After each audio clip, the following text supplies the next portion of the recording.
Hello guys, welcome to Varantha rise Malayalam YouTube channel. നമ്മുടെ എക്കണോമിക്സിൻ്റെ 4ാമത്തെ ക്ലാസ്സിലാണ് നമ്മൾ എത്തി നിൽക്കുന്നത്. കഴിഞ്ഞ ക്ലാസ്സുകളിൽ നമ്മൾ എക്കണോമിക്സിൻ്റെ ബേസിക്സ് ഒക്കെ നമ്മൾ കവർ ചെയ്യുണ്ടായി.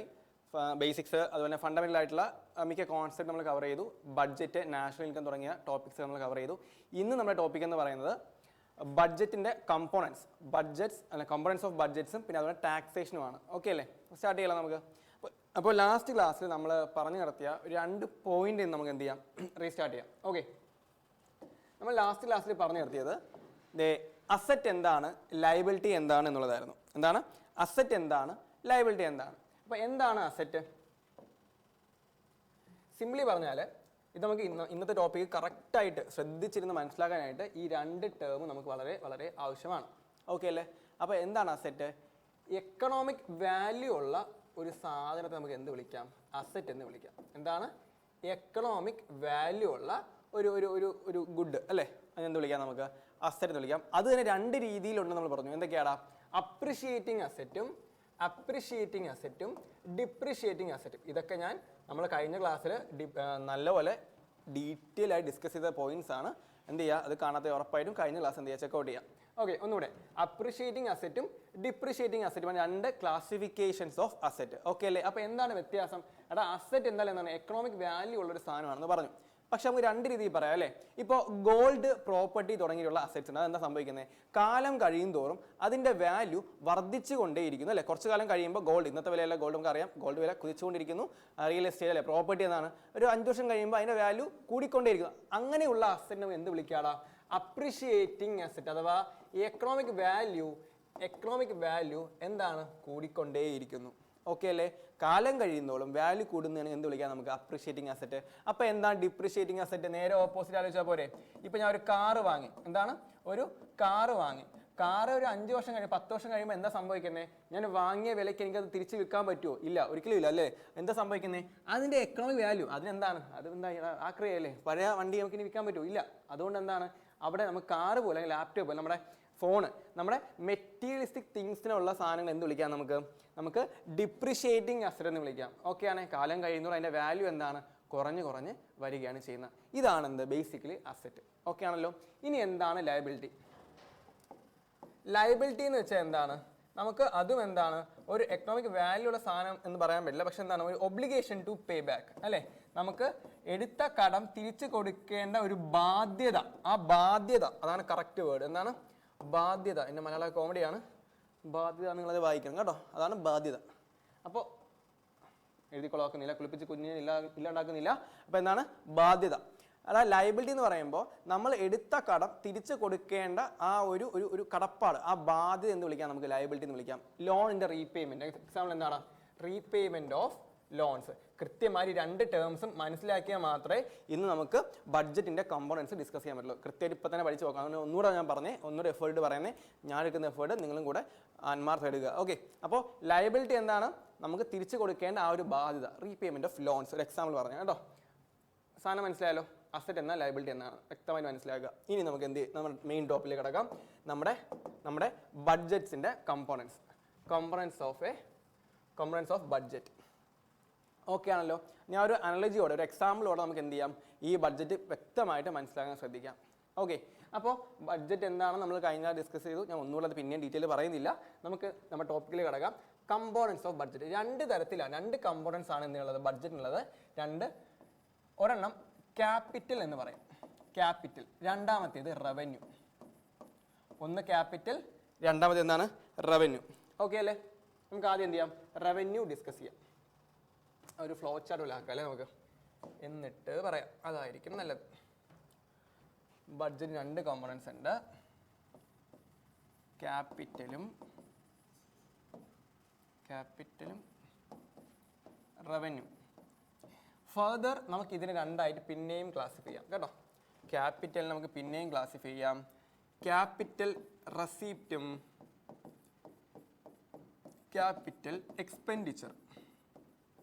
അതുപോലെ തന്നെ ഇവിടെ നമുക്ക് എന്ത് ക്ലാസിഫൈ ചെയ്യാം? റവന്യൂവിനെ റവന്യൂ റെസീപ്റ്റും റവന്യൂ എക്സ്പെൻഡിച്ചറും. വളരെ ഇമ്പോർട്ടൻറ്റ് പോയിന്റ്സ് ആണ്, ശ്രദ്ധിച്ചിരിക്കുക. ശ്രദ്ധിച്ചിരുന്ന പെട്ടെന്ന് കിട്ടും, പിന്നെ ഒരിക്കലും മറക്കത്തില്ല. ഇത് ഈ ഒരു ടോപ്പിക് എന്ന് പറഞ്ഞാൽ നമുക്ക് ഇടയ്ക്കിടയ്ക്ക് ഇത് റിവൈസ് ചെയ്ത് നോക്കേണ്ട ഒരു സാധനമാണ് സാധാരണ. പക്ഷേ ഞാൻ പറയുന്ന രീതിയിൽ ജസ്റ്റ് ഒന്ന് മനസ്സിലാക്കാൻ ശ്രമിച്ചാൽ പിന്നെ നമുക്ക് എന്താണ് ഇടയ്ക്കൊന്ന് മറച്ചു വയ്ക്കാൻ മാത്രം മതി. പിന്നെ ഹാർഡ് കോറായിട്ട് ഇരുന്ന് കുത്തിയിരുന്ന് പഠിക്കേണ്ട കാര്യം വരുന്നില്ല, മനസ്സിലാക്കി പഠിക്കുക. ഓക്കെ, എഗെയിൻ പറയാണ്, എക്കണോമിക്സിന് കഴിഞ്ഞ സെലക്ഷൻ പോസ്റ്റിൽ വെയിറ്റ് എന്ന് പറയുന്നത് ആവറേജ് നമുക്ക് 65 ക്വസ്റ്റ്യൻ ഉണ്ടായിരുന്നു കേട്ടോ. 65 ക്വസ്റ്റ്യൻ എങ്ങാണ്ടോ എക്കണോമിക്സ് മാത്രം ഉണ്ടായിരുന്നു, എൻ്റെ ഓർമ്മ ശരിയാണെങ്കിൽ 65. നമുക്ക് 9 ഷിഫ്റ്റാണ് ഉണ്ടായിരുന്നത്. അപ്പോൾ നിങ്ങൾ ഇങ്ങനെ ആലോചിച്ച് നോക്കുക, ഒരു ഷിഫ്റ്റിൽ ശരാശരി എന്താണ് 8 പോയിന്റ് സംതിങ് അല്ലേ, അപ്രോക്സിമേറ്റ്ലി 8 പോയിന്റ് സംതിങ് ആണ് നമുക്ക് എന്ത് ഒരു ഷിഫ്റ്റിൽ എക്കണോമിക്സിന് ചോദിച്ചാൽ ആവറേജ് നമ്പർ ഓഫ് ക്വസ്റ്റ്യൻസ്. അപ്പോൾ അത്രയും ഇമ്പോർട്ടൻസ് നമുക്ക് എഡ്യൂക്കേറ്റീവ് വെണ്ടർ വന്നപ്പോൾ നമുക്ക് ചോദിക്കുന്നുണ്ട്. കഴിഞ്ഞ ടീച്ചർ തരം നമുക്ക് 2-3 ചോദ്യം ചോദിച്ചാലായി എന്ന മട്ടായിരുന്നു. ഇപ്പോൾ അങ്ങനെയല്ല, എക്കണോമിക്സ് സ്കീമും അല്ലാണ്ടൊക്കെ ചോദിക്കുന്നുണ്ട്. പോളിറ്റി അങ്ങനെ തന്നെ. അപ്പോൾ എന്ത് ചെയ്യുക, വെയിറ്റേജ് മനസ്സിലാക്കി തന്നെ എന്ത് ചെയ്യുക, സ്മാർട്ടായിട്ട് പഠിക്കുക, ശ്രദ്ധിച്ച് തന്നെ പഠിക്കുക. ഓക്കെ, അതാണ് അത്രയ്ക്ക് കോംപ്രഹെൻസീവ് ആയിട്ട് പറഞ്ഞ് തരാൻ ശ്രമിക്കുന്നത്. ഓക്കെ, അപ്പോൾ നമുക്ക് ഈ 2 ക്ലാസ് ചെയ്യാം. ഫർദർ നമുക്ക് ആ 2 ക്ലാസ് ചെയ്യാം. നമുക്ക് പിന്നെ എന്താണ്, പിന്നെ 2 ക്ലാസ് ചെയ്യാം. ഓരോന്നും നോക്കാൻ നമുക്ക് ആദ്യം എന്ത് ചെയ്യാം, റവന്യൂ ഡിസ്കസ് ചെയ്യാം. ആദ്യം എന്ത് ചെയ്യാം, നമുക്ക് റവന്യൂ ഡിസ്കസ് ചെയ്യാം. റവന്യൂ എടാ ഇങ്ങനെ ആലോചിച്ചാൽ മതി. റവന്യൂ എന്താണെന്ന് വെച്ചാൽ സാധാ റവന്യൂവിൻ്റെ ലിറ്ററൽ മീനിങ് എന്താ, വരുമാനം. പക്ഷെ അങ്ങനെ ചിന്തിക്കരുത് കേട്ടോ. റവന്യൂ എന്ന് പറയുമ്പോൾ നമ്മുടെ ഡേ ടു ഡേ ആക്ടിവിറ്റീസിന് വേണ്ട പണം, അത് വരവാകാം ചിലവാകാം. ഡേ ടു ഡേ ആക്ടിവിറ്റീസിന് ഉള്ള എക്സ്പെൻഡിച്ചറും അതുപോലെ എന്താണ് ഇൻകവും, അത് ചിന്തിക്കുക. ഓക്കെ അല്ലേ? അപ്പോൾ നമുക്ക് ആദ്യം എന്ത് ചെയ്യാം, നമുക്ക് എല്ലാവരും നമ്മൾ സ്കൂളിൽ പഠിക്കുന്ന അല്ലെങ്കിൽ കോളേജിൽ പഠിക്കുന്ന കാലഘട്ടത്തിൽ നമുക്കൊന്ന് തിരിച്ചു പോകാം. ആ കാലഘട്ടത്തിൽ വെച്ച് നമുക്ക് എന്ത് ചെയ്യാം, ആ പേഴ്സ്പെക്റ്റീവ് നമുക്ക് എന്ത് ചെയ്യാം, നമ്മുടെ ഒരു എക്സാമ്പിൾ ആക്കി എടുത്തോ നമുക്ക് എന്ത് ചെയ്യാം, ഈ റവന്യൂവിനെയും അല്ലെങ്കിൽ നമ്മുടെ ക്യാപിറ്റലിനെയും ബഡ്ജറ്റിനെയും എന്ത് ചെയ്യാം, നമുക്ക് മനസ്സിലാക്കാൻ ശ്രമിക്കാം. ഓക്കെ ആണേ? അപ്പോൾ റവന്യൂ റവന്യൂ എന്ന് പറയുമ്പോൾ നമുക്ക് ഓൾറെഡി പറഞ്ഞ എന്താണ്, ഡേ ടു ഡേ ആക്ടിവിറ്റീസ്. എന്താണ് ഡേ ടു ഡേ ആക്ടിവിറ്റീസ്? ആ ഒരു കീവേഡ് ഞാൻ പറയുന്ന എല്ലാം അഗൈൻ പറയാം, നിങ്ങൾക്ക് ആദ്യം മനസ്സിലാക്കാൻ വേണ്ടിയാണ് ഞാൻ കീവേഡ്സ് ഒക്കെ ഉപയോഗിക്കുന്നത്. അതിനെ ആ രീതിയിൽ തന്നെ കാണുക. ഓക്കെ, ശരി.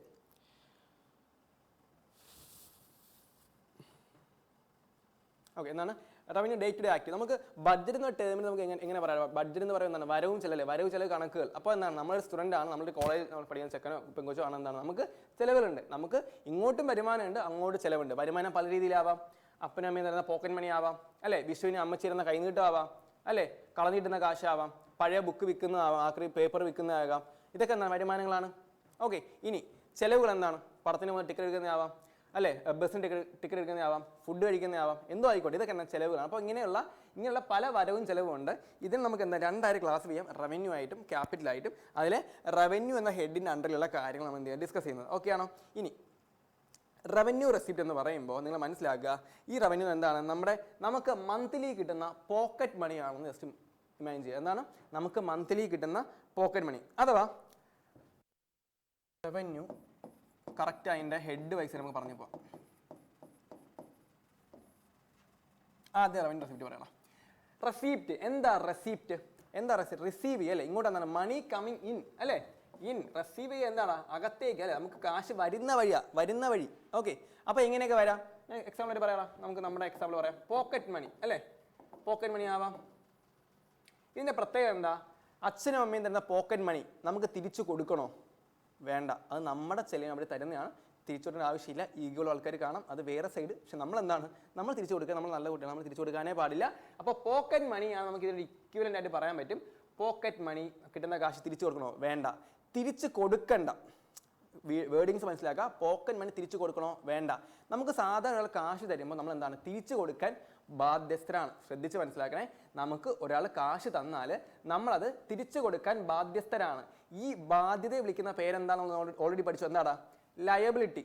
ഈ തിരിച്ചു കൊടുക്കാനുള്ള ബാധ്യത എന്ത് വിളിക്കാം, ലയബിലിറ്റി. ഈ പോക്കറ്റ് മണി നമുക്ക് വരുന്ന പൈസയാണ്, പക്ഷെ നമ്മൾ തിരിച്ചു കൊടുക്കാൻ ബാധ്യസ്ഥരാണോ, അല്ല. അപ്പോൾ ലയബിലിറ്റി ഉണ്ടാക്കുന്നുണ്ടോ, ഇല്ല. അപ്പോൾ എന്താണ്, revenue receipt does not create liability. Important point. അതുകൊണ്ടാണ് ഞാൻ കീവേഡിങ്സ് വെച്ച് പറഞ്ഞു പോകുന്നത്, കൃത്യമായി മനസ്സിലാക്കാൻ ശ്രമിക്കുക. നമുക്ക് റവന്യൂ റെസിപ്റ്റ് എന്താണ്, പോക്കറ്റ് മണിയാണ്. ഒറ്റ വേർഡ് എന്താണ്, റവന്യൂ റെസിപ്റ്റ് എന്താണ്, പോക്കറ്റ് മണി. പോക്കറ്റ് മണി തിരിച്ചു കൊടുക്കണോ, വേണ്ട. അച്ഛനമ്മയ്ക്ക് തിരിച്ചു കൊടുക്കേണ്ട കാര്യമില്ല, കാരണം നമുക്ക് നമ്മുടെ അച്ഛന കാശാണ്, തിരിച്ചു കൊടുക്കേണ്ട. ലയബിലിറ്റി ഉണ്ടാക്കുന്നുണ്ടോ, ഇല്ല. ഡസ് നോട്ട് ക്രിയേറ്റ് ലയബിലിറ്റി അല്ലേ, നമുക്ക് തരുന്ന അലവൻസ് ആണ്, നമുക്ക് തിരിച്ചു കൊടുക്കേണ്ട കാര്യമില്ല. ഓക്കെ അല്ലേ? ഇനി ആലോചിച്ച് നോക്കിയാൽ ഞാൻ എപ്പോഴും പറഞ്ഞ ഇങ്ങനെ ഈ ടെംപ്ലേറ്റ് ആയിരിക്കും പോകാൻ പോകുന്നുണ്ടാവുക. നമ്മുടെ സ്റ്റുഡൻറ്റ് അല്ലെ നമ്മൾ പഠിക്കുന്ന കാലത്തുള്ള അല്ലെങ്കിൽ നമ്മൾ ഇപ്പോഴത്തെ കാര്യമായി നമ്മൾ പഠിക്കുകയാണല്ലോ അല്ലേ ഇപ്പോഴത്തെ കാര്യം എന്ന് പറയും. അതിനുശേഷം എന്താണ് നമ്മളെ ഗവൺമെൻറ്റായിട്ട് ചിന്തിച്ച് എന്ത് ചെയ്യുക ആ പെർസ്പെക്റ്റീവിൽ മനസ്സിലാക്കിയെടുക്കാൻ ശ്രമിക്കുക. ഓക്കെ ആണേ. ഇപ്പോൾ നോക്കിയാടാ നമുക്കിനി ഗവൺമെൻറ് സൈഡിൽ ചിന്തിച്ചേ. ഗവൺമെൻറ്റിന് ലയബിലിറ്റി ക്രിയേറ്റ് ചെയ്യാതെ തന്നെ വരുന്ന കാശിനെ എന്ത് വിളിക്കാം? റവന്യൂ റെസിപ്റ്റ് അഥവാ ഗവൺമെൻറ്റിൻ്റെ പോക്കറ്റ് മണി. ഗവൺമെൻറ് തിരിച്ചു കൊടുക്കണോ? വേണ്ട. അതിന് ഏതൊക്കെ തരം ഗവൺമെൻറ്റിന് ഇങ്ങനെയുള്ള കാശ് വരുന്നേ നമ്മൾ നോക്കാൻ പോകുന്നത്. ഓക്കെ ആണേ, ശ്രദ്ധിച്ച് മനസ്സിലായിക്കോളെ. എന്താണ് പറഞ്ഞേ? നമുക്ക് ഗവൺമെൻറ് വരുന്ന പോക്കറ്റ് മണിയാണ് ഗവൺമെൻറ് തിരിച്ചു കൊടുക്കണോ? ഒരു കാര്യമില്ല, സൗകര്യമില്ല, നമുക്ക് കൊടുക്കണ്ട. ലയബിലിറ്റി ഉണ്ടോ? ലയബിലിറ്റി ഉണ്ടെങ്കിൽ തിരിച്ചു കൊടുത്താൽ പോരെ. ലയബിലിറ്റി ഉണ്ടാക്കുന്നില്ല. അന്ന് ഞാൻ എക്സാമ്പിൾ പറയുമ്പോൾ കൃത്യമായിട്ട് നമുക്ക് മനസ്സിലാവും. നോക്കിയേ എങ്ങനെയൊക്കെയാണ് നമുക്ക് എന്താണ് റവന്യൂ റെസിപ്റ്റ് വരുന്നത്? അതും രണ്ട് രീതിയിലുണ്ട്. ഒന്നാമതാണ് ടാക്സ് റവന്യൂ. എന്താടാ? Tax revenue. രണ്ടാമത് എന്തായിരിക്കും? നേരെ ഓപ്പോസിറ്റ്, നോൺ ടാക്സ് റവന്യൂ അല്ലേ? Tax revenue, non tax revenue. നോക്കിയാടാ, സിമ്പിൾ അല്ലേ? എന്താണ്?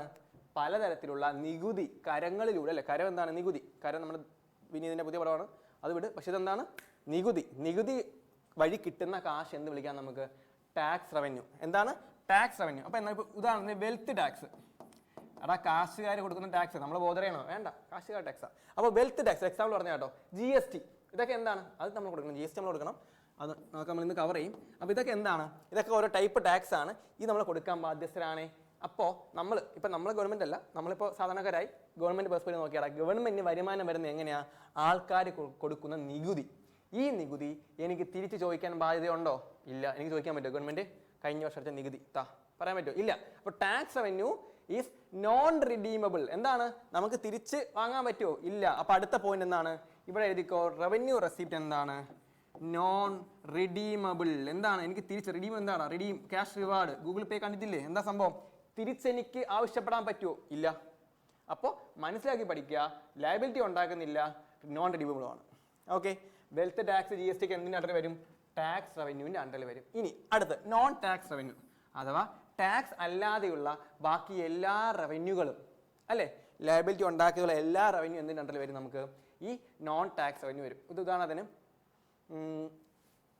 Public sector undertaking, PSU. എന്താ പബ്ലിക് സെക്ടർ അണ്ടർടേക്കിംഗ് എന്ന് വെച്ചാൽ നമ്മുടെ SBI പോലുള്ള നമുക്ക് ഗവൺമെൻറ്റിന് ഓഹരിയുള്ള അല്ലേ, ഗവൺമെൻറ് ഷെയർ ഹോൾഡുള്ള ഇങ്ങനെയുള്ള ഓർഗനൈസേഷൻ എന്ന് വിളിക്കാം നമുക്ക് പബ്ലിക് സെക്ടർ അണ്ടർടേക്കിംഗ്. അഥവാ ഇവിടെ നല്ലൊരു ശതമാനം ഇതിങ്ങനെ SBIയിലൊക്കെ ഗവൺമെൻറ് ഷെയർ വേരി. ഇപ്പോൾ എനിക്കൊന്ന് 57% കൊണ്ടാണ്, അത് വേരി ചെയ്യും. അതോടെ നിൽക്കട്ടെ, ആ ഡാറ്റ ഓർക്കണ്ട കേട്ടോ, ജസ്റ്റ് ഞാൻ ഓർമ്മയെന്ന് പറഞ്ഞതാ. ഇനി SBIയിൽ നമ്മുടെ ഗവൺമെൻറ് ഒരു ഷെയർ ഉണ്ട്. ആ ഷെയറിൻ്റെ ലാഭവിഹിതം തിരിച്ച് കിട്ടും. ഓക്കെ, ഞാൻ 100% നിന്നാണ് ഞാൻ ഒരു 40% എനിക്ക് ഇൻട്രസ്റ്റ് എനിക്കൊരു ഷെയർ ഹോൾഡർ ഉണ്ടെങ്കിൽ ആ ലാഭത്തിന് 40% എനിക്ക് കിട്ടണം. അതല്ലേ ലോജിക്ക്? അപ്പോൾ SBI പോലുള്ള അല്ലേ എക്സെട്ര പോലുള്ള പബ്ലിക് സെക്ടർ അണ്ടർടേക്കിംഗ് നമുക്ക് ലഭിക്കുന്ന പ്രോഫിറ്റ്, അതാണ് എന്ത്? പ്രോഫിറ്റ് ഫ്രം PSU അല്ലേ, പബ്ലിക് സെക്ടർ അണ്ടർടേക്കിംഗ്. മറ്റൊരു എക്സാമ്പിൾ എന്തായിരിക്കും? നമുക്ക് എന്ത് പറയാം? ട്രെയിൻ ടിക്കറ്റ് അല്ലേ? നമുക്ക് ട്രെയിൻ ടിക്കറ്റ് ചിലവാണ്, പക്ഷേ ഗവൺമെൻറ് എന്താണ്? അത് വരവാണ് അല്ലേ? ഇന്ത്യയിലെ തന്നെ ഏറ്റവും വലിയ പബ്ലിക് സെക്ടറാണ് ഇന്ത്യൻ റെയിൽവേ. ഓക്കെ, അപ്പോൾ ഇന്ത്യൻ റെയിൽവേയിൽ നമ്മൾ വാങ്ങുന്ന ടിക്കറ്റ് ഗവൺമെൻറ് റവന്യൂ ആണ്. അതെന്താണ്? ടാക്സ് ആണോ? അല്ല. പക്ഷേ എന്താണ്? വരുമാനമാണ്. തിരിച്ചു കൊടുക്കണോ? വേണ്ട. അപ്പോൾ എന്താണ് അത്? Non tax revenue. ഇതുപോലുള്ള റവന്യൂസ് എന്ത് വിളിക്കാം? നമുക്ക് ഫൈൻ അടയ്ക്കുക, ഫീ പേയ്മെൻറ്റ്, ഇതൊക്കെ എന്താണ്? Non tax revenue. അപ്പോൾ ഇതൊക്കെ മനസ്സിലാക്കി വയ്ക്കുക. നമുക്ക് റവന്യൂ റെസിപ്റ്റ് എന്താണ്? സിംപ്ലി സ്പീക്കിംഗ് പോക്കറ്റ് മണിയാണ്. തിരിച്ചു കൊടുക്കണോ? വേണ്ട. അതുകൊണ്ട് തന്നെ ലയബിലിറ്റി ഇല്ല, non redeemable in nature. Okay ആണേ. ഇനി രണ്ട് തരത്തിലുണ്ട്, tax revenue, non tax revenue. Tax revenue wealth tax GST ഒക്കെ ടാക്സ് എക്സാമ്പിളാണ്. നമുക്കിത് പഠിക്കാൻ കേട്ടോ ഇന്ന് സമയം ഉണ്ടെങ്കിൽ. Non tax revenue PSU, public sector undertaking, SBI പോലുള്ള ഷെയറിൻ്റെ return, profit return, train ticket ഒക്കെ വാങ്ങുന്ന കാശ് അല്ലേ? ട്രെയിൻ ടിക്കറ്റിലൂടെ അവർക്ക് വരുന്ന കാശ്. ഇതാണ് റവന്യൂ റെസിപ്റ്റ്. ഓക്കെ ആണേ. അടുത്ത പോയിന്റ് പഠിക്കാമല്ലോ. ഇത് ക്ലിയർ ആയെന്ന് വിശ്വസിക്കുന്നു. അടുത്തതാണ് എന്ത്? നമ്മുടെ അതിൻ്റെ ഒരു സബ്സെക്റ്റ് ആയിട്ട് പറയാൻ പറ്റുന്ന നമ്മുടെ റവന്യൂ എക്സ്പെൻഡിച്ചർ. അപ്പോൾ ഞാൻ ഓൾറെഡി പറഞ്ഞ റവന്യൂ എന്ന് പറയുന്നത് എന്ത് ഓർക്കണം? ഡേ ടു ഡേ ഓർക്കണം. ഡേ ടു ഡേ ഉള്ള വരുമാനം അല്ലേ? ട്രെയിൻ ടിക്കറ്റ് ഡെയിലിയുള്ള വരുമാനം അല്ലേ? ടാക്സ് ഡെയിലിയുള്ള വരുമാനം. ഓക്കെ അല്ലേ? ഇനി റവന്യൂ എക്സ്പെൻഡിച്ചർ നമ്മൾ നേരത്തെ പറഞ്ഞതുപോലെ തന്നെ revenue receipt money coming in ആണെങ്കിൽ revenue expenditure is money going out അല്ലേ? കാശ് എങ്ങനെയാണ് കയ്യിൽ നിന്ന് പോകുന്നു എന്നുള്ളത് നമുക്കറിയില്ല. ഗുദാഹാവ് അല്ലേ, കാശ് പോകുന്നുണ്ട്, അറിയാവോ? ഇല്ല. അതാണ് എന്ത് റവന്യൂ എക്സ്പെൻസ്, അഥവാ ഡേ ടു ഡേ ആയിട്ട് ഗവൺമെന്റിന്റെ കയ്യിൽ നിന്ന് പോകുന്ന കാശ്. അത് എങ്ങനെയൊക്കെ ആയിക്കോട്ടെ, പോകുന്ന കാശ് എങ്ങനെയൊക്കെ നമുക്ക് എന്ത് ചെയ്യാം നോക്കാം. അത് നമുക്ക് ഫസ്റ്റ് പോയിന്റ് നോട്ട് ചെയ്തോളാം. അതിന്റെ ഫസ്റ്റ് പോയിന്റ് എന്ന് പറയുന്നത്, നമുക്ക് നേരത്തെ ലയബിലിറ്റി ക്രിയേറ്റ് ചെയ്യുന്നില്ലെന്ന് പറഞ്ഞല്ലോ, അതുപോലെ തന്നെ എന്താണ് നമുക്ക് സാധാരണ കാശ് ചിലവാക്കുന്നത് ഒന്ന് ആലോചിച്ച് നോക്കിയാൽ. ഞാനിപ്പോൾ കാശ് ചിലവാക്കുന്നു. ഞാനിപ്പോൾ എന്താണ്, ഞാൻ സൈക്കിൾ വാങ്ങാൻ വേണ്ടി ഞാൻ കാശ്, അല്ലെങ്കിൽ ഒരു ബൈക്ക് വാങ്ങാൻ വേണ്ടി ഞാൻ കാശ് ചിലവാക്കി. ഓക്കെ, അതിലൂടെ എനിക്ക് ബെനിഫിറ്റ് ഉണ്ടോ? ഉണ്ട്. ഞാൻ ഒരു അസറ്റ് വാങ്ങുവാണ് അല്ലേ, എനിക്ക് വേണ്ടി എനിക്ക് ബെനിഫിഷ്യൽ ആവുന്ന ഒരു അസറ്റ് ഞാൻ പർച്ചേസ് ചെയ്യുക. അപ്പോൾ എന്താണ് റവന്യൂ എക്സ്പെൻഡിച്ചർ കൊണ്ട് ഒരു ആ ഒരു എക്സ്പെൻഡിച്ചർ കൊണ്ട് ഒരു അസറ്റ് ക്രിയേറ്റ് ചെയ്യപ്പെടുകയാണ് ചെയ്യുന്നത്. ഓക്കെ അല്ലേ? പക്ഷേ ഇവിടെ അങ്ങനെയാണോ? അല്ല. അതെനിക്ക് ലോങ് ടേമിന് ബെനിഫിറ്റ് ഉണ്ട്. പക്ഷേ റവന്യൂ എക്സ്പെൻസ് എന്താണ്, ഡേ ടു ഡേ കാര്യങ്ങളാണ്. റവന്യൂ എന്ന് പറഞ്ഞാൽ എപ്പോഴും കത്തുക ഡേ ടു ഡേ അല്ലേ, ദൈനംദിന കാര്യങ്ങൾക്ക് വേണ്ടിയുള്ളതാണ്. ഓക്കെ ആണേ. അപ്പോൾ റവന്യൂ എക്സ്പെൻഡിച്ചർ എന്ന് പറയുന്നത് എന്താണ്, നമുക്ക് നമ്മുടെ കാശ് ചെലവാക്കുന്നുണ്ട്, പക്ഷേ പുതിയ അസറ്റ് ക്രിയേറ്റ് ചെയ്യുന്നുണ്ടോ? ഇല്ല. അപ്പോൾ does not create new asset. ഈ കാശ് ചെലവാക്കുന്നതിലൂടെ പുതിയ അസറ്റ് ക്രിയേറ്റ് ചെയ്യുന്നില്ല. നമ്മൾ നേരത്തെ പറഞ്ഞതുപോലെ ഈ കാശ് ചെലവാക്കുന്നതിലൂടെ കാശ് വരുന്നതിലൂടെ എനിക്ക് കടമൊന്നുമില്ല, ലയബിലിറ്റി. അതിനെ കൂടെ ഒന്നും പറയാമല്ലോ, ഡസ് നോട്ട് അത്ര മതി, കൺഫ്യൂഷൻ ആക്കണ്ട. ഇവിടെ പറയാം does not create new asset. Okay ആണ്. അതുപോലെ തന്നെ ഡസ് നോട്ട് ക്രിയേറ്റ്, ഈ ചിലവാക്കുമ്പോൾ ഒന്നുകിൽ ഞാൻ ഇനി കഴിഞ്ഞ മാസം ഞാൻ ഒരുത്തിൽ നിന്ന് കാശ് വാങ്ങിയതിനെ തിരിച്ചു കൊടുക്കുക, എൻ്റെ ബാധ്യത, എൻ്റെ കടബാധ്യത തീർക്കുവാണെങ്കിൽ അല്ലെ, എൻ്റെ ലയബിലിറ്റി തീർക്കുവാണെങ്കിൽ അത് എന്തായിരിക്കണം, ഒരു എക്സ്പെൻഡിച്ചർ അല്ലേ. പക്ഷെ റവന്യൂ എക്സ്പെൻസ് അതിൽ പെടുവോ? ഇല്ല. ഓക്കെ, അപ്പൊ does not create new asset or reduce liability. എൻ്റെ കടം വാങ്ങിച്ച കാശ് തിരിച്ചു കൊടുത്തതുമല്ല, ഞാൻ എനിക്ക് വേണ്ടി പുതിയ സാധനം വാങ്ങിയതുമല്ല. അപ്പൊ ലയബിലിറ്റി കുറയുന്നുമില്ല, അസറ്റ് കൂടുന്നുമില്ല എന്ന് എന്ത് ചെയ്യുക, മനസ്സിലാക്കുക. അതാണ് എന്ത്, അങ്ങനെയുള്ള ചെലവുകളെ എന്ത് വിളിക്കാം, റവന്യൂ എക്സ്പെൻഡിച്ചർ. കാര്യം എന്താണ്, ഈ വേർഡ് ഓർത്താൽ മതി. ഡേ ടു ഡേ, എൻ്റെ ഡേ ടു ഡേ ആവശ്യമാണ്, ഡേ ടു ഡേ ഉള്ള പർപ്പസിൻ്റെ സാധനങ്ങളാണ്. പുതിയ വണ്ടി വാങ്ങുന്നത് ഡേ ടു ഡേ കാര്യമാണോ? അല്ല. എന്നും ചെയ്യുന്ന കാര്യമാണോ? അല്ല. കാശ് തിരിച്ചു കൊടുക്കുന്നത് എന്നും ചെയ്യുന്ന കാര്യമാണ്? എന്നും പോയിട്ട് ഇന്നത്തെ 1000 അവിടെ കാശില്ലല്ലോ. അപ്പോൾ എന്താണ്, ലയബിലിറ്റി കുറയുന്നുമില്ല, അസറ്റ് കൂടുന്നുമില്ല. എന്താണ് റവന്യൂ എക്സ്പെൻഡിച്ചർ. ഇത് നമുക്ക് 2 ടൈപ്പ് ഉണ്ട്. ഇത് നമുക്ക് എന്താണ് 2 ടൈപ്പ് ഉണ്ട്. നോക്കിയേ, ഒന്ന് പ്ലാൻ റവന്യൂ എക്സ്പെൻഡിച്ചർ. എന്താണ് plan revenue expenditure? Plan revenue expenditure എന്താണ് പ്ലാൻ റവന്യൂ എക്സ്പെൻഡിച്ചർ? പേരിൽ തന്നെ ഉണ്ട്. രണ്ടാമത്തെ എഴുതി വയ്ക്കാം. രണ്ടാമത്തേത് നോൺ പ്ലാൻ റവന്യൂ എക്സ്പെൻഡിച്ചർ. നോക്കിയാടാ പ്ലാൻ റവന്യൂ എക്സ്പെൻഡിച്ചറും നോൺ പ്ലാൻ റവന്യൂ എക്സ്പെൻഡിച്ചറും. എന്താ സംഭവം? പ്ലാൻ എന്താടാ, ഒരു പ്ലാൻ ഉണ്ട് അല്ലേ. ഡേ ടു ഡേ ആക്ടിവിറ്റീസിന്റെ ചെലവിന് വേണ്ടി ഞാൻ ഓൾറെഡി പ്രീ പ്ലാൻ ചെയ്ത ഒരു പ്രോജക്റ്റിന് വേണ്ടി ചെലവാക്കിയാൽ എന്ത് വിളിക്കുക, എനിക്ക് പ്ലാൻ റവന്യൂ എക്സ്പെൻസ്. അഥവാ എന്താണ് ഒരു പ്ലാൻഡ് ഒറ്റ വാക്കി പറയാം, ഞാൻ വലിച്ചു കിട്ടുന്നില്ല, ഒറ്റ വാക്കി പറഞ്ഞാൽ അല്ല 2 വാക്കി പറഞ്ഞാൽ എന്താണ്, പ്ലാൻഡ് പ്രോജക്റ്റിന് വേണ്ടിയുള്ള എക്സ്പെൻസുകൾ. പക്ഷെ നമുക്ക് വേണ്ടിയാണോ? നിർബന്ധമില്ല. കാര്യം കാശ് ചെലവാക്കിയാൽ പുതിയ അസറ്റ് ക്രിയേറ്റ് ചെയ്യപ്പെടണം, അല്ലെങ്കിൽ ലയബിലിറ്റി കുറയണം. ഇവിടെ 2 ഉണ്ടോ? ഇല്ല. അഥവാ നമുക്ക് വേണ്ടി തന്നെയാണ്, നിർബന്ധമില്ല. ഞാൻ ഒരു ഉദാഹരണം പറയാം. നമ്മുടെ കൂട്ടുകാരൻ പറയാടാ, അമ്മയ്ക്ക് വയ്യാണ്ടാ, എനിക്കൊരു അത്യാവശ്യം 1000 രൂപ വേണം. ആണേ, കടമായിട്ടല്ല, ഫേവറായിട്ട് ചോദിക്കുക. അല്ല, എനിക്ക് വണ്ടി വാങ്ങുക, എനിക്കൊരു 500 ഷോർട്ട് ഉണ്ട്, നീ താ അല്ലേ, കൂടെ നിന്ന് സഹായിക്കുക. അല്ലെങ്കിൽ എനിക്ക് നാരങ്ങൾ വാങ്ങിത്താ, ഫ്രണ്ടിന് വയ്യ ഒരു നാരങ്ങൾ വാങ്ങിച്ചോ, അത് ആലോചിച്ചാൽ മതി. എന്നാൽ വയ്യ ഒരു നാരങ്ങൾ വാങ്ങി കൊടുക്കുകയാണ്, ആ കാശ് തിരിച്ചു വരുമോ? ഇല്ല. അത് പ്രതീക്ഷിക്കണ്ട. കുറേ ടീംസിന് കാശ് കൊടുത്താൽ തിരിച്ചു വരില്ല. നമ്മൾ തിരിച്ചു വാങ്ങാൻ ചെല്ലുമ്പോൾ നമ്മൾ കടം വാങ്ങുന്ന വൈബാണ് അവർക്ക്, അത് വിട്. പക്ഷെ എന്താണ് ഇവിടെ എന്താണ്, നമ്മുടെ കൊടുക്കുന്ന കാശ് തിരിച്ചു വരത്തില്ല. കാര്യം എന്താ, ഒരു നാരങ്ങ വെള്ളത്തിന് കാശാടാ, തിരിച്ചു വാങ്ങുമോ? ഇല്ല. അപ്പോൾ ഇങ്ങനെയുള്ള ഒരു പ്ലാൻഡ് പ്രോജക്റ്റ്, ഇത് ശരിക്കും ഗവൺമെൻറ് ടേമാണ്. നമുക്ക് ഇത് കാര്യം പറയുമ്പോൾ കത്തും.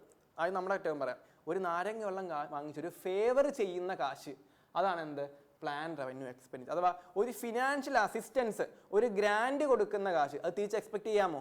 വേണ്ട, തിരിച്ചത് വരത്തില്ല. അതിപ്പോൾ എന്താണ്, തിരിച്ചു വന്ന എന്തായാലും തിരിച്ചു വരുന്നതാണെങ്കിൽ എന്താണ്, അതൊരു അസറ്റാണ്. പക്ഷെ നമ്മുടെ എന്താണ്, അസറ്റ് ക്രിയേറ്റ് ചെയ്യുന്നുണ്ടോ? ഇല്ല. കാര്യം എന്താ, ഞാൻ മറ്റൊരു അയൽ സംസ്ഥാനം ഒരു 10,000 കോടി രൂപ കടം കൊടുത്താൽ എനിക്കത് പലിശ ലോണാണല്ലേ, തിരിച്ചു വരണം. ലോണാണെങ്കിൽ എന്താണ്, അത് അസറ്റ് ക്രിയേഷനാണ്. ഇവിടെ അസറ്റ് ഉണ്ടാകുന്നുണ്ടോ? ഇല്ല. അപ്പോൾ ഇങ്ങനെയുള്ള തിരിച്ചു വരാത്ത അല്ലേ, എന്താണ്, വോണ്ട് റിട്ടേൺ അല്ലേ, ഇങ്ങനെയൊന്നും എഴുതാൻ പാടില്ല. എന്താണ്, നിങ്ങൾക്ക് മനസ്സിലാക്കാൻ വേണ്ടി എഴുതി വെച്ചതാ. എന്താണ് വോണ്ട് റിട്ടേൺ? എന്ത് വോണ്ട് റിട്ടേൺ? ആ പോയ കാശ് തിരിച്ചു വരത്തില്ല, അതാണ് ബോണ്ട് റിട്ടേൺ. ഓക്കെ, അപ്പോൾ എക്സാമ്പിൾ എന്ത് പറയാടാ, നമുക്ക് അയൽ സംസ്ഥാനത്തിന് വേണ്ടി കൊടുക്കുന്ന ഫിനാൻഷ്യൽ എയ്ഡുകൾ അല്ലെങ്കിൽ ഒരു ദുരന്ത നിവാരണത്തിന് വേണ്ടി കൊടുക്കുന്ന ഗ്രാൻഡുകൾ, ഫിനാൻഷ്യൽ സപ്പോർട്ടുകൾ അല്ലേ.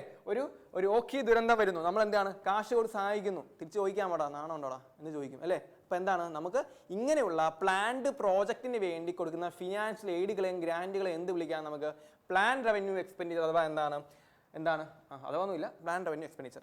ക്ലിയർ? ഇനി നോൺ പ്ലാൻ റവന്യൂ എക്സ്പെൻഡിച്ചർ നേരെ ഓപ്പോസിറ്റ്. ഇത് പ്ലാനിങ്ങോടെ ചെയ്യുന്നത്, ഇത് പ്ലാനിങ് ഒന്നുമില്ല ചെയ്യുന്നത്. പക്ഷെ ഇങ്ങനെ ആലോചിച്ചാൽ മതി, നമ്മുടെ day to day running cost of a government. അടാ നമുക്കേ ഡെയിലി കുറേ ചിലവുകളില്ലേ, ഫുഡ് അടിക്കണ്ടേ, വേണം, പടത്തിന് പോകണ്ടേ, വേണം. അതൊക്കെ എന്താണ് നോൺ പ്ലാൻ റവന്യൂ അല്ലേ. നമ്മൾ പെട്ടെന്ന് പടത്തിന് പോകുന്നതല്ലേ, പ്ലാൻ ഇട്ട് 2 മാസം മുന്നേ, 2 മാസം കഴിയുമ്പോൾ പടത്തിന് പോകണം, അങ്ങനെ പ്ലാൻ ചെയ്തിട്ട് കാണും. പക്ഷെ എന്താണ് നമ്മൾ അങ്ങനെ ചിന്തിക്കണ്ട.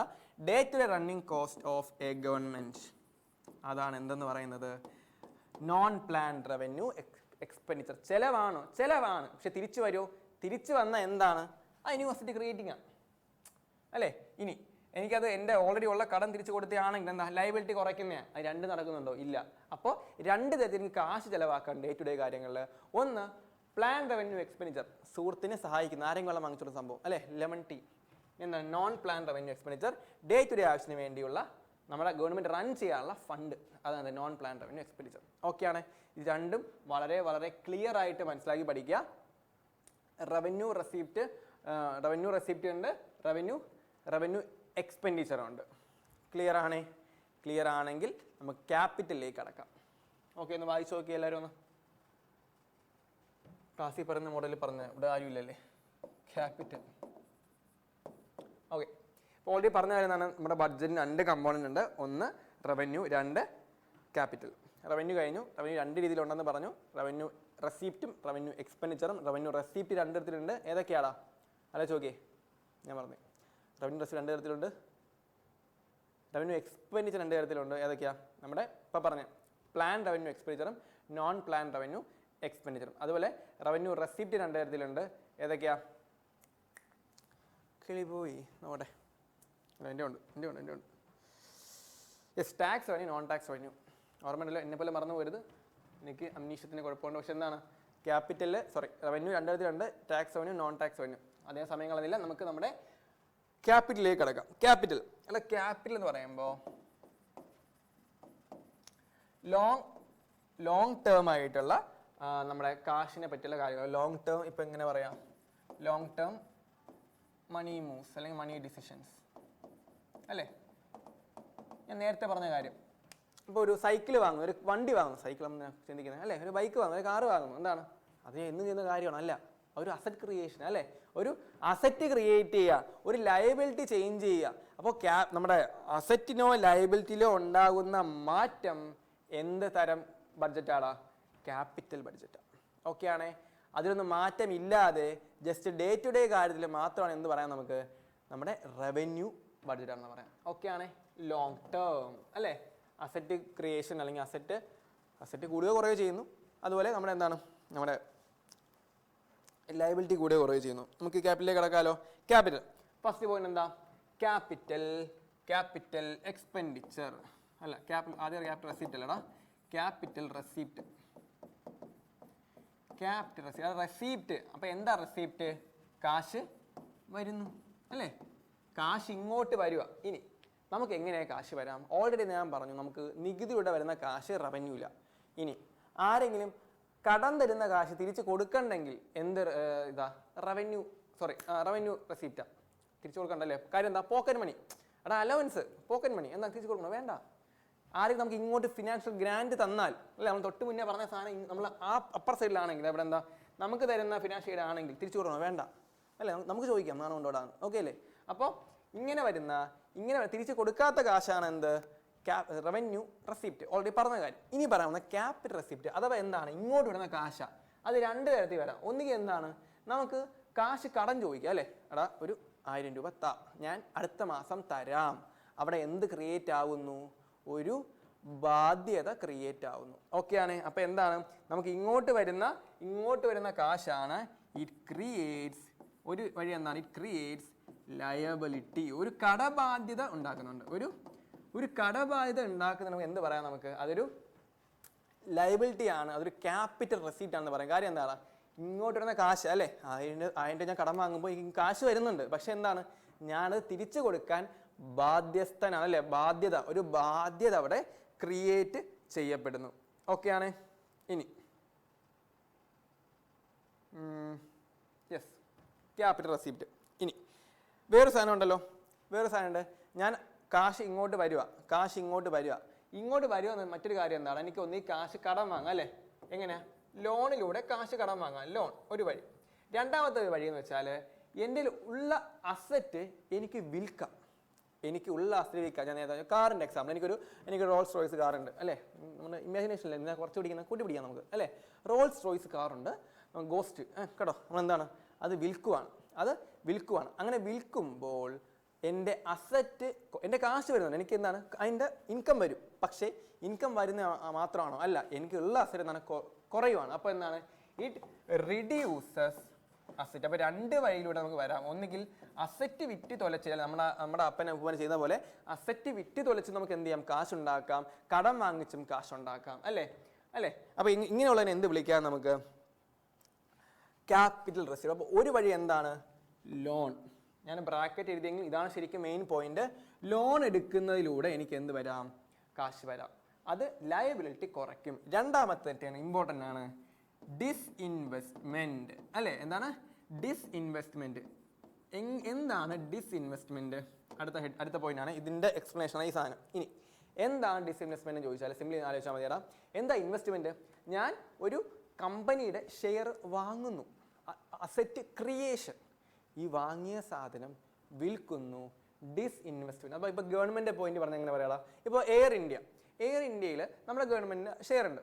ഈ ഷെയറിന്റെ അല്ലേ, ഷെയർ നമ്മൾ വിൽക്കുവാണെങ്കിൽ കാശ് വരും, മണി വിൽ കം ഇൻ അല്ലേ, നമുക്ക് ഇങ്ങോട്ട് വരും. പക്ഷേ നമുക്ക് നഷ്ടം എന്താ, നമ്മുടെ അസറ്റ് റിഡ്യൂസ് ആകപ്പെടുന്നു. ഇങ്ങനെ നമ്മുടെ ഷെയർ ഹോൾഡ് വിറ്റിട്ട് നമുക്ക് വരുന്ന കാശ്, അല്ലെങ്കിൽ ഇങ്ങനെ വരുന്ന അസറ്റ് റിഡ്യൂസ് ചെയ്തിട്ട് വരുന്ന റിസീവിനെ എന്ത് വിളിക്കാം നമുക്ക്, ഡിസ്ഇൻവെസ്റ്റ്മെന്റ്. അഥവാ ഈ രണ്ട് വഴിയിലൂടെ നമുക്ക് എന്ത് നടക്കുന്നുണ്ട്, ക്യാപിറ്റൽ റെസിപ്റ്റ് നടക്കുന്നുണ്ട്. ക്ലിയർ ആണേ? വളരെ ഇമ്പോർട്ടൻറ്റ് പോയിന്റ്സ് ആണ്. എഗൈൻ പറയുന്നത് മനസ്സിലാക്കി പഠിച്ചാൽ പിന്നെ ലൈഫിൽ മറക്കത്തില്ല. ഓക്കെ, അപ്പോൾ ക്യാപിറ്റൽ റെസിപ്റ്റ്, ക്യാപിറ്റൽ എന്താണ്, ലോങ് ടേം സാധനം വരുമ്പോൾ എന്താ സംഭവിക്കുന്നത് ആലോചിച്ചാൽ മതി. ലയബിലിറ്റി ഒന്നുകിൽ കുറയും, ലയബിലിറ്റി ഒന്ന് കൂടും, അല്ലെങ്കിൽ എന്താണ് അസറ്റ് കുറയും. ഒന്നുകിൽ ഡിസ്ഇൻവെസ്റ്റ്മെന്റ് അല്ലെങ്കിൽ എന്താണ് ലോൺ. ക്ലിയർ ആണല്ലോ? ശരി. ഇനി അടുത്ത പോയിന്റ് എന്ന് പറയുന്നത് ക്യാപിറ്റൽ എക്സ്പെൻഡിച്ചർ.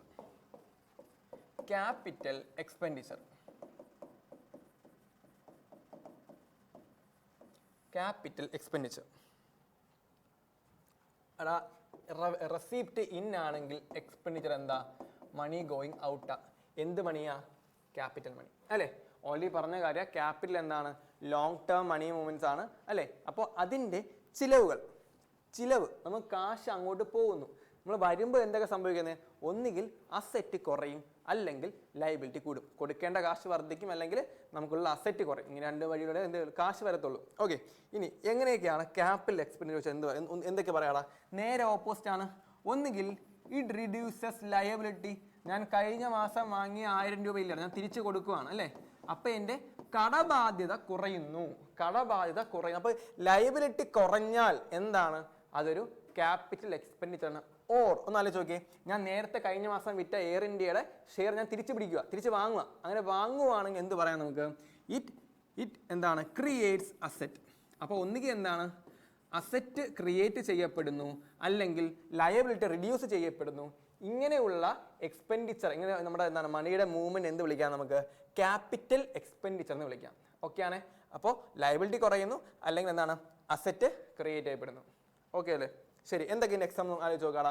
ഇപ്പോൾ ഇത്ര ആലോചിച്ചാൽ മതി, ലോങ് ടേം ആണ്. അപ്പോൾ എന്താണ്, ഭയങ്കര ഡേ ടു ഡേ കാര്യങ്ങളല്ല, ലോങ് ടേം ഉള്ള കാര്യങ്ങൾ. ഇപ്പോൾ നമുക്ക് ഒരു ബിസിനസ്സിന്റെ കാര്യം എടുത്താൽ, ഫാക്ടറിയുടെ കൺസ്ട്രക്ഷൻ അല്ല, എക്സാമ്പിൾ പറയുവാണ്, കൺസ്ട്രക്ഷൻ അല്ലെങ്കിൽ ഇൻഫ്രാസ്ട്രക്ചർ ഓഫ് എ ഫാക്ടറി.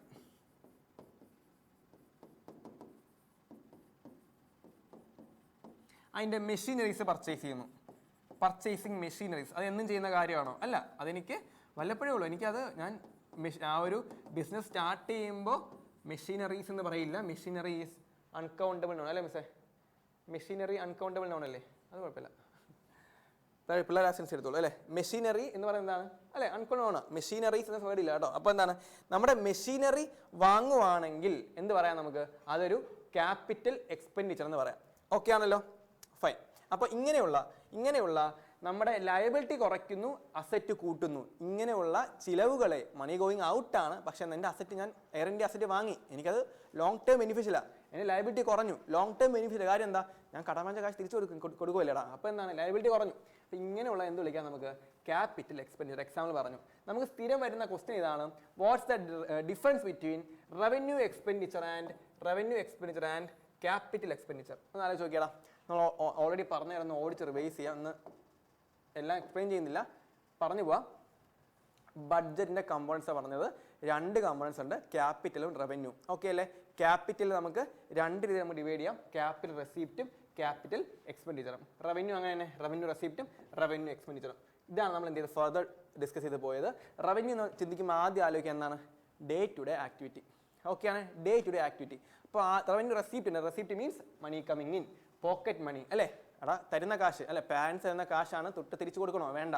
അപ്പോൾ തിരിച്ചു കൊടുക്കാത്ത കാശാണ്. ലയബിലിറ്റി ഉണ്ടാക്കുന്നുണ്ടോ? ഇല്ല, കൊടുക്കണ്ട. അലവൻസ് ആണ് തിരിച്ചു കൊടുക്കേണ്ട. അതെന്താണ്? It is known redeemable in nature അല്ലേ? നമുക്ക് തിരിച്ചു കൊടുക്കേണ്ടാത്ത കാശാണ്. നമുക്ക് 2 രീതി. അപ്പോൾ ഗവൺമെന്റ് പെർസ്പെക്റ്റീവ് പറഞ്ഞാൽ എന്താണ്? എനിക്ക് ഇങ്ങോട്ട് വരുന്ന കാശാണ്, പക്ഷേ എന്താണ്, ഞാൻ തിരിച്ചു കൊടുക്കാൻ ബാധ്യത ഇല്ല. നോക്കി, ടാക്സ് റവന്യൂ, എനിക്ക് ആൾക്കാർ തരുന്ന പിരിച്ചു തരുന്ന ആ ഒരു ചുങ്കം, കരം അല്ലേ, നമ്മുടെ എന്താണ് ടാക്സ്. ആ ടാക്സ്, വെൽത്ത് ടാക്സ് ആയി GST ആയി ഞാൻ തിരിച്ചു കൊടുക്കണോ? വേണ്ട. അതെന്താണ്? ഒരു റവന്യൂ റെസീപ്റ്റാ. നോൺ ടാക്സ് റവന്യൂ, നമ്മുടെ പബ്ലിക് സെക്ടർ അണ്ടർടേക്കിങ്ങിന്റെ പ്രോഫിറ്റ് പെർസെൻറ്റേജ്, അതുപോലെ തന്നെ ട്രെയിൻ ടിക്കറ്റ് സംഭവമുള്ള സാധനം, ഇതൊക്കെ എന്താണ്? നമുക്ക് നോൺ ടാക്സ് റവന്യൂ ആണെന്ന് മനസ്സിലാക്കുക. ക്ലിയർ ആണല്ലോ? ഇനി അടുത്ത പോയിന്റ്, റവന്യൂ എക്സ്പെൻഡിച്ചർ. മണി ഗോയിങ് ഔട്ട് ആണ്, പക്ഷേ പുറത്തേക്ക് പോകുമ്പോൾ ഒന്നുകിൽ അസറ്റ് ക്രിയേറ്റ് ചെയ്യണം. നമ്മൾ ഇപ്പോൾ പഠിച്ചത് കമ്പയർ ചെയ്ത് പഠിച്ചാൽ മതി. എടാ ഒന്നുകിൽ പോകുന്നെങ്കിൽ ഒന്നുകിൽ അസറ്റ് ക്രിയേറ്റ് ചെയ്യണം, അല്ലെങ്കിൽ എന്താണ്, എൻ്റെ ലയബിലിറ്റി കുറയ്ക്കണം. ഇത് 2 ചെയ്യുന്നുണ്ടോ? ഇല്ല. ഇത് 2 ചെയ്യുന്ന എക്സ്പെൻഡിച്ചർ ഏതാ? ക്യാപിറ്റൽ എക്സ്പെൻഡിച്ചറാണ്. ഓക്കെ അല്ലേ? ഇനി പ്ലാൻ റവന്യൂ എക്സ്പെൻഡിച്ചർ ഉണ്ട്, നോൺ പ്ലാൻ റവന്യൂ എക്സ്പെൻഡിച്ചർ ഉണ്ട്. യെസ്, വോണ്ട് റിട്ടേൺ വരത്തില്ല. കാര്യം എന്താ? അത് പോയി അല്ലേ, കൊടുത്ത കാശ് പോയി. നാരങ്ങൾ വാങ്ങിച്ച് കൊടുത്ത കാശ് അത് കിട്ടുമോ? ഇല്ല. സഹായം ചെയ്തയാടാ. ഫിനാൻഷ്യൽ എയ്ഡ് അല്ലേ, ഗ്രാൻഡ്, ഇതൊക്കെ എന്താണ്? പ്ലാൻ റവന്യൂ എക്സ്പെൻഡിച്ചറാ. ഇനി നോൺ പ്ലാൻ റവന്യൂ എക്സ്പെൻഡിച്ചർ ഉണ്ട്, ഡേ ടു ഡേ എന്താണ് ആക്ടിവിറ്റീസും, അതുപോലെ എന്താണ് ഒരു ഗവൺമെന്റ് റൺ ചെയ്യാൻ വേണ്ട കോസ്റ്റ് ഒക്കെ non plan revenue expenditure. Keyword ഓർത്തോണെ, മനസ്സിലാക്കി പഠിച്ചോണെ. ന്യൂ അസറ്റ് ക്രിയേറ്റ് ചെയ്യപ്പെടുന്നില്ല, ലയബിലിറ്റി കുറയുന്നുമില്ല. പിന്നെ ക്യാപിറ്റൽ പറഞ്ഞു, ലോങ് ടേം ആണെന്ന് പറഞ്ഞു. അങ്ങനെ ക്യാപിറ്റൽ റെസീപ്റ്റ് ഉണ്ട്, ലയബിലിറ്റി ക്രിയേറ്റ് ചെയ്യപ്പെടുന്നു. കാര്യം എന്താ? ലോൺ എടുത്ത് കാശ് വരാം. ഡിസ്ഇൻവെസ്റ്റ്മെന്റ്, എൻ്റെ എയർ ഇന്ത്യയുടെ അസറ്റ്, സോറി എൻ്റെ എന്താണ് അസറ്റ് വിറ്റാൽ, അതെ എൻ്റെ ഷെയർ ഹോൾഡ് വിറ്റാൽ കാശ് വരാം, പക്ഷെ അസറ്റ് കുറയും, കാശ് വരും. ലാസ്റ്റ് പറഞ്ഞ എന്താണ്? ക്യാപിറ്റൽ എക്സ്പെൻഡിച്ചർ ആണ്, കാശ് പുറത്തേക്ക് പോകുന്നതാണ്. ലയബിലിറ്റി റിഡ്യൂസ് ചെയ്യപ്പെടുന്നു, അസറ്റ് ക്രിയേറ്റ് ചെയ്യപ്പെടുന്നു. എക്സാമ്പിൾ എന്താ? ഫാക്ടറിയുടെ ഇൻഫ്രാസ്ട്രക്ചർ, അതുപോലെ തന്നെ എന്താണ് നമ്മുടെ മെഷീനറിയുടെ പർച്ചേസ് ചെയ്യുന്നു, റോ മെറ്റീരിയൽസ്, അങ്ങനെ കാര്യങ്ങളൊക്കെ. ഓക്കെ അല്ലേ? ഇനി എന്തൊക്കെയാണ്, what's the main difference between എന്താണ് നമ്മുടെ റവന്യൂ എക്സ്പെൻഡിച്ചറും ക്യാപിറ്റൽ എക്സ്പെൻഡിച്ചറും വ്യത്യാസം നമുക്ക് നോക്കാം. ഓക്കെ അല്ലേ? അതാണ് നമ്മൾ ഇപ്പോൾ പറഞ്ഞ കാര്യം. എക്സാമ്പിൾ ഒന്ന് എഴുതി നോക്കിയേ. ക്യാപിറ്റൽ എക്സ്പെൻഡിച്ചർ എന്തൊക്കെയാ? ഇൻവെസ്റ്റ്മെന്റ്, അതുപോലെ എന്താണ് ലോണ്. നേരത്തെ പറഞ്ഞ കാര്യം, പർച്ചേസ് ഓഫ് മെഷീനറി, അതുപോലെ തന്നെ അതിന് വേണ്ട ലാൻഡ് അല്ലേ, ലാൻഡ്, ലേബർ, ക്യാപിറ്റൽ, ഓൺടർപ്രണർഷിപ്പ് ആണ് എന്ത് ഫാക്ടേഴ്സ് ഓഫ് പ്രൊഡക്ഷൻ. അതിൽ ലാൻഡ്, മെഷീനറി പോലുള്ള സാധനങ്ങളുടെ പർച്ചേസ് നടക്കുമ്പോൾ നമ്മുടെ ലോണിൻ്റെ റീപേയ്മെൻറ്റ്, ഒന്നുകിൽ ലോൺ എടുക്കുക അല്ലെങ്കിൽ ലോൺ തിരിച്ചടയ്ക്കുക. ഇതൊക്കെ എന്തിനതിൽ വരും? ലോങ് ടേമിൽ ക്യാപിറ്റലിന് വ്യത്യാസം. അഥവാ നമുക്ക് ഇത്ര ആലോചിച്ചാൽ മതി, അസറ്റിലും ലയബിലിറ്റിയിലും ഡിഫറൻസ് ഉണ്ടെങ്കിൽ എന്താണത്? ക്യാപിറ്റലാണ്. അസറ്റിലും ലയബിലിറ്റിയും വ്യത്യാസം ഇല്ല എന്ന്, ബേസിക്കലി വ്യത്യാസം ഇല്ല. അത് എപ്പോഴൊന്നല്ല, നിങ്ങൾ മനസ്സിലാക്കി കുറച്ചുകൂടെ ഇൻഡെപ്ത് ഞാൻ പറയായിരുന്നു. പക്ഷേ തൽക്കാലം ഇത്രയും മനസ്സിലാക്കി വയ്ക്കുക. വലിയ രീതിയിൽ എന്താണ് അസറ്റും ലയബിലിറ്റിയും ഒന്നും മാറ്റം വരുത്തുന്നില്ല എന്ന് പറയാം, നമുക്ക് ക്യാപിറ്റൽ പറയാം. അല്ല, വരുത്തുന്നുണ്ടെങ്കിൽ ക്യാപിറ്റൽ പറയാം, വരുത്തുന്നില്ലെങ്കിൽ എന്ത് പറയാം? റവന്യൂ എന്ന് പറയാം. ക്ലിയർ ആണല്ലോ? ശരി. ഇനി റവന്യൂ എന്തൊക്കെയാ ആലോചിച്ച് നോക്കിയേ. നമുക്ക് ഈ സാധനങ്ങളെ ഇത്ര ആലോചിച്ചാൽ മതി. ഒരു ഫാക്ടറി തുടങ്ങാനുള്ള മെഷീനറി വാങ്ങുന്നു, ലാൻഡ് വാങ്ങുന്നു, ക്യാപിറ്റലാണ്. പക്ഷേ ഇവർക്ക് കൊടുക്കേണ്ട ശമ്പളം, എംപ്ലോയീസിൻ്റെ പെൻഷൻ, നമുക്കൊരു മെഷീനറീസിൻ്റെ റിപ്പയർ കോസ്റ്റ്, ഓക്കെ അല്ലേ? റെന്റ്, ഇതൊക്കെ എന്തിൻ്റെ അണ്ടർ വരും? Revenue expenditure. കാര്യം എന്താ? വേർഡ് എന്താടാ? ഡേ ടു ഡേ അല്ലേ? ദൈനംദിന ചെലവുകളാണ്. അപ്പോൾ എന്താണ് നമ്മുടെ റവന്യൂ എക്സ്പെൻഡിച്ചർ അണ്ടറിൽ വരും. ക്യാപിറ്റൽ എന്താണ്? Long term. ഈ രണ്ട് വേർഡും കിട്ടിക്കഴിഞ്ഞാൽ ബാക്കി എല്ലാം നിങ്ങൾ ക്ലിയർ ആവും. എന്തൊക്കെയാണ്? നമുക്ക് പെൻഷൻ അല്ലേ, പെൻഷൻ ഉണ്ട്, സാലറി ഉണ്ട്, പിന്നെ സബ്സിഡി അല്ലെങ്കിൽ ഗ്രാൻഡ് ഒക്കെ വരും. പിന്നെ പറയാനുള്ളത് നമുക്ക് എന്താണ്? മെയിൻ്റനൻസ്. ഇമ്പോർട്ടൻ്റ് ആണ് കാര്യം, സ്ഥിരമായിട്ട് ഇടയ്ക്ക് ഇങ്ങനെ ചോദിക്കാറുണ്ട്. നമുക്ക് എന്താണ് ഇങ്ങനെ തന്നിട്ട് ഓപ്ഷൻ തന്നിട്ട് ഇതിൽ ഏതൊക്കെയാണ് എന്തൊക്കെ എക്സ്പെൻഡിച്ചർ, ഈ രണ്ട് ഹെഡും വ്യത്യാസം എന്തൊക്കെയാണ് സ്ഥിരം ചോദിക്കാറുണ്ട്. മാച്ച് ദ ഫോളോയിങ് അല്ലാണ്ടും മനസ്സിലാക്കി വെക്കുക. അപ്പോൾ പിന്നെ എന്ത് വന്നാലും ഇത് പിന്നെ ബൈ ഹാർട്ട് ചെയ്യേണ്ടി വരത്തില്ല. ഇത് മനസ്സിലാക്കി പഠിച്ചാൽ ബൈ ഹാർട്ട് ചെയ്യേണ്ട കാര്യമില്ല. ഓക്കെ, ശരി. ഇത്രയാണ് എന്ത് നമ്മുടെ ബഡ്ജറ്റ്സ്, കോമ്പണൻസ് ഓഫ് ബഡ്ജറ്റ്സ് എന്ന് പറയുന്നത്. ഓക്കെ, നമുക്കിവിടെ ടാക്സേഷൻ സിസ്റ്റം ഇതൊന്ന് വായിച്ച് നോക്കിയാൽ നമുക്ക് സിംപ്ലി ഞാൻ ഒരു നമ്മുടെ ഡേ ടു ഡേ നമ്മുടെ റിയൽ ലൈഫിൽ എക്സാമ്പിൾ വെച്ച് ചെയ്തേക്കുന്നതാണ്. ഒന്ന് വായിച്ച് നോക്കുക.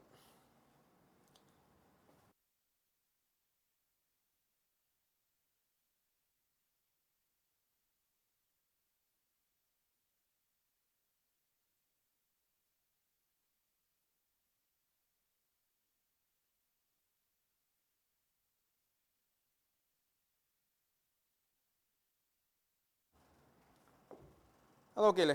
അടുത്ത point taxation system. Taxation system എന്ന് എന്താണ്? നമ്മൾ നേരത്തെ പറഞ്ഞ ടാക്സ് അല്ലേ, നമുക്ക് എന്താണ് റവന്യൂ റെസിപ്റ്റ് ആണ്. അതിലെ ഒരു ടൈപ്പാണ് ടാക്സേഷൻ എന്ന് പറയുന്നത്. അത് രണ്ട് തരത്തിലുണ്ട്, ഡയറക്റ്റ് ടാക്സും ഇൻഡയറക്റ്റ് ടാക്സും. വേറെ ഒന്നുമില്ല, വളരെ വളരെ എളുപ്പമാണ് പഠിക്കാൻ. കാര്യം എന്താ? ഡയറക്റ്റ് ടാക്സ് എന്താ? പേര് പോലെ തന്നെ നമുക്ക് എന്താണ് ഡയറക്റ്റ് ആയിട്ട് ഗവൺമെന്റിന് പേ ചെയ്യാൻ പറ്റുന്ന ടാക്സ് ആണ് എന്ത്? Direct tax. അതിന് മറ്റൊരു പേരുണ്ട്, അതിന് വിളിക്കും പ്രോഗ്രസീവ് ടാക്സ്. എന്താണ്? Progressive tax. Progressive tax.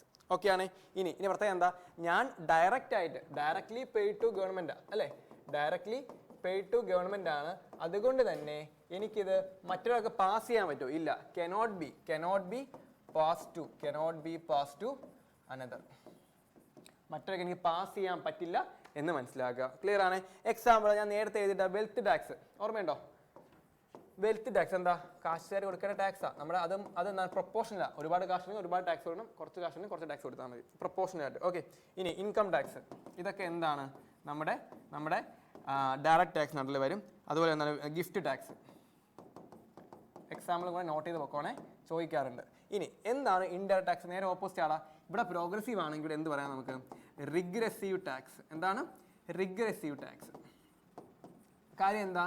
ഇത് ഇൻഡയറക്ട്ലി പെയ്ഡാ. അതുകൊണ്ട് തന്നെ എല്ലാം അതിന് നേരെ ഓപ്പോസിറ്റാണ്. ഇത് ഇൻഡയറക്ട്ലി പെയ്ഡ് ആണ്. അതുകൊണ്ട് തന്നെ it can be passed over അല്ലേ? നമുക്ക് എന്താണ്? നമുക്ക് ക്യാൻ ബി പാസ്, അല്ലെങ്കിൽ പാസ് എന്നല്ല കറക്റ്റ് വേർഡ്, ട്രാൻസ്ഫേർഡ് എന്നാണ്. It can be transferred to another person അല്ലേ? നമുക്ക് എന്താണ് മറ്റൊരു പാസ് ചെയ്യാം. എക്സാമ്പിൾ എന്താണ്? നമുക്കിപ്പോൾ GST, എക്സൈസ് ഡ്യൂട്ടി. നമ്മളിപ്പോൾ ഷോപ്പിൽ നിന്നൊരു സാധനം വാങ്ങി, ആ GST കാര്യം നമ്മൾ വാങ്ങുന്ന റീറ്റെയിലർ ശരിക്കും ഹോൾസെയിൽ നിന്ന് വാങ്ങി, ഹോൾസെയിലർ ശരിക്കും പർച്ചേസ് ചെയ്യുന്ന ആളുടെ വാങ്ങി. ഇങ്ങനെ എന്താണ്? പാസ് ചെയ്ത് വരിക, ട്രാൻസ്ഫർ ചെയ്ത് വരിക GST ഒക്കെ. കസ്റ്റംസ് ഡ്യൂട്ടി, ഇതൊക്കെ എന്താണ്? നോട്ട് ചെയ്ത് വെക്കുകയാണ്, വളരെ ഇമ്പോർട്ടൻ്റ് ആണ്. പക്ഷേ പഠിക്കാൻ വളരെ എളുപ്പമാണ്, എക്സ്പ്ലെയിൻ ചെയ്യേണ്ട കാര്യമൊന്നുമില്ല, അത് ഈസിയാണ്.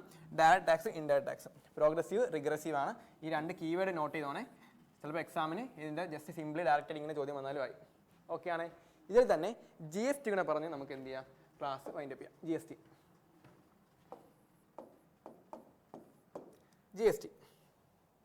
എന്ന് പറയുന്നത് എന്താടാ? GST എന്ന് പറയുന്നത് എന്താണ്? നമുക്ക് നമ്മുടെ ശരിക്കും ഒറിജിനലി നമ്മുടെ കോൺസ്റ്റിറ്റ്യൂഷൻ ഇല്ലായിരുന്നു. 101ാമത് കോൺസ്റ്റിറ്റ്യൂഷൻ അമെൻമെൻറ്റ് ആക്ട് വഴിയാണ് എന്ത് ചെയ്യുന്നത്? ഇത് ആഡ് ചെയ്യപ്പെടുന്നത്. ഇമ്പോർട്ടൻറ്റ് നോട്ട് ചെയ്യുക. 101ാമത് കോൺസ്റ്റിറ്റ്യൂഷൻ അമെൻമെൻറ്റ് ആക്ട്. ഓക്കെ, ഇത് ശരിക്കും ഇത് ഓപ്പറേഷൻ വരുന്നത് 2000. ഇത് GST ഫുൾ ഫോം അറിയാലോ, goods and service tax. Okay അല്ലേ? Goods and service tax. ശരി, 101ാമത് കോൺസ്റ്റിറ്റ്യൂഷൻ അമെൻമെൻറ്റ് ആക്ടിൽ വരുന്നു. 2017 ജൂലൈ മുതലാണ് എന്ത് ചെയ്യുന്നത്? ഇത് ഓപ്പറേഷനിൽ വരുന്നത്. 2017 ജൂലൈ മുതൽ എന്ത് ചെയ്യുന്നു? ഇത് ഓപ്പറേഷനിൽ വരുന്നു. കറക്റ്റ് ജൂലൈ 1 എന്ന് പറയും. ഇനി July 1 is known as GST day. അതും കൂടെ നോട്ട് ചെയ്യാം. GST ഡേ ആചരിക്കുന്ന ദിവസം ഏതാടാ? ജൂലൈ 1. കാര്യം എന്താ? കാര്യമൊന്നുമില്ല. GST സ്റ്റാർട്ട് ചെയ്തത് ഏതാ? ജൂലൈ 1 2017 മുതലാണ്. അപ്പോൾ it was operational from 2017 July 1. Okay അല്ലേ? ഇനി ഇത് ആദ്യമായിട്ട് ഇംപ്ലിമെന്റ് ചെയ്യുന്ന, ആദ്യമായിട്ട് റാറ്റിഫൈ ചെയ്യുന്ന സ്റ്റേറ്റ് ആസാമാണ്. ഓക്കെ, നോട്ട് ചെയ്യണേ. Assam was the first state to ratify it. Okay, important point. Then ഇതിൽ എപ്പോഴും മനസ്സിലാക്കുക, ഇതിൻ്റെ ചെയർപേഴ്സൺ ഒരാളെ എലക്ട് ചെയ്യുകയല്ല ചെയ്യുന്നത്. എന്താണ്, എപ്പോഴും നമ്മുടെ ഫിനാൻസ് മിനിസ്റ്റർ ആരാണോ, യൂണിയൻ ഫിനാൻസ് മിനിസ്റ്റർ ആരാണോ അദ്ദേഹമാണ്, അല്ലെങ്കിൽ ആ പോസ്റ്റിന് ആരാണോ അദ്ദേഹമാണ് നമ്മുടെ GST ചെയർപേഴ്സൺ എന്ന് പറയുന്നത്. ഓക്കെ അല്ല, അപ്പോൾ ചെയർപേഴ്സൺ എപ്പോഴും ആരായിരിക്കും, നമ്മുടെ യൂണിയൻ ഫിനാൻസ് മിനിസ്റ്റർ ആണെന്ന് നോട്ട് ചെയ്യാം. ഡയറക്റ്റ് ക്വസ്റ്റ്യൻ വരാനുള്ള പോയിന്റ്സ് ആണ്, പ്രത്യേകം നോട്ട് ചെയ്യുക. ഇനി ഇതിൻ്റെ മെമ്പേഴ്സ് എന്ന് പറയുന്നത് 33 പേരടങ്ങുന്ന സംഘമാണ്. ഇതിൽ 31 പേര് എന്താണ്, സ്റ്റേറ്റ് അല്ലെങ്കിൽ യൂണിയൻ ടെറിട്ടറി എന്നും, സ്റ്റേറ്റ് അല്ലെങ്കിൽ യൂണിയൻ ടെറിട്ടറി 2 പേര്, 31 പേര് ഇവിടെ നിന്നും 2 പേര് സെൻട്രലിൽ നിന്നുമാണ്. അങ്ങനെയാണ് 33 പേര്. അപ്പോൾ GST കൗൺസിലിൻ്റെ സ്ട്രെങ്ത് എത്രയെന്ന് വെച്ചാൽ എന്ത് പറയണം, 33. എല്ലാം ഒന്ന് വായിച്ചു നോക്കിയാൽ പെട്ടെന്ന് സമപ്പ് ചെയ്യാം. GST കൊണ്ടുവരുന്നത് 2017 ജൂലൈ 1 മുതൽ. അതുകൊണ്ട് എന്ത് പറയാം, നമുക്ക് ജൂലൈ 1 എന്താണ് ഒരു നമ്മുടെ GST ഡേ ആയിട്ട് ആചരിക്കുന്നു. 101ാമത് കോൺസ്റ്റിറ്റ്യൂഷൻ അമെൻമെൻറ്റ് ആക്ട് പ്രകാരമാണ് എന്ത് ചെയ്യുന്നത്, ഇത് നമ്മുടെ ഭരണഘടനയിലേക്ക് ആക്ട് ചെയ്യപ്പെടുന്നത്. എന്ത് ചെയ്യുക, പ്രത്യേകം നോട്ട് ചെയ്യുക. ഇനി ഇത് എന്താണ്, പിന്നെ ആസാമാണ് ഇത് ആദ്യമായിട്ട് ഇംപ്ലിമെൻറ്റ് ചെയ്യുന്നത്, first state to ratify GST. ഇതിന് ചെയർപേഴ്സൺ എപ്പോഴും ആരായിരിക്കും, നമ്മുടെ യൂണിയൻ ഫിനാൻസ് മിനിസ്റ്റർ ആണ്. ഇപ്പോഴാണ് നമ്മുടെ നിർമ്മല സീതാരാമനാണ് നമ്മുടെ GSTയുടെ ചെയർപേഴ്സൺ എന്ന് പറയുന്നത്. ഇനി 33 പേരടങ്ങുന്ന ഒരു സംഘമാണ് GST കൗൺസിൽ എന്ന് പറയുന്നത്.